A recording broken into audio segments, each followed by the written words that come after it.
wayigodi wanyu wandemeye ikibemeza ukabagaragariza yuko Imana ishobora byose itari bayari nsenga cyangwa se igishushanyo.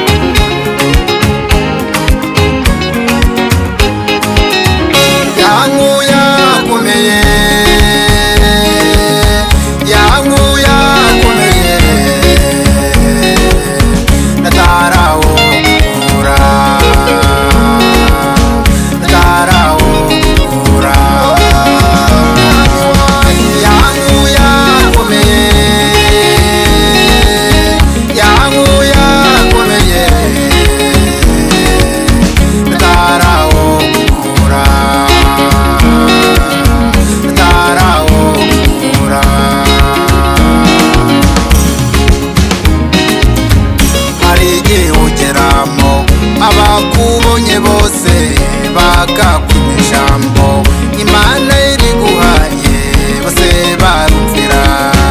Hari igihe ugeramo abakubonye bose bakakumisha ijambo Imana iri guhaye bose baratangara.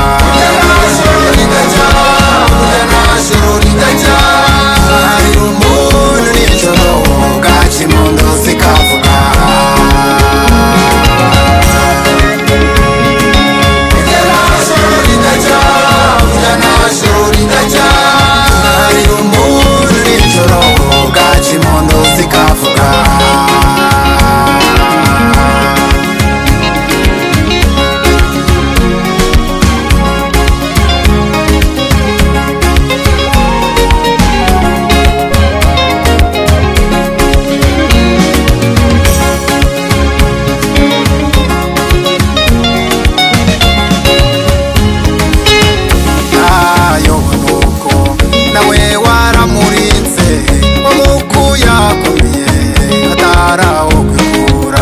Iyo bageze mu byago nshuti zimucigaho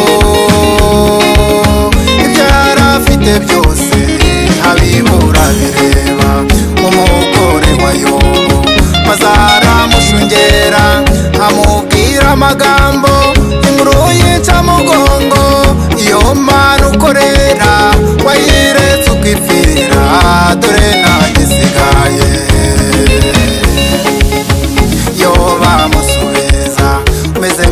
Abagore b'abapfapfa iyo bariyangana yanga gukora icyaha Imana ikiza Yobu imasi mushumbusha ibyo yabuze byose.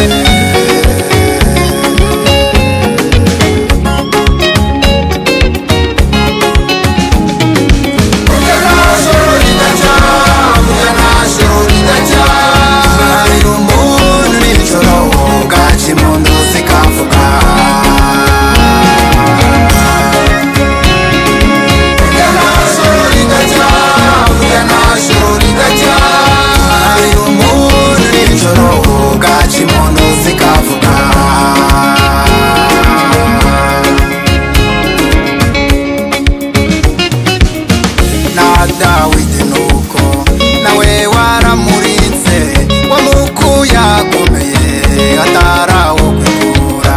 Ubwo Goliyati yashaka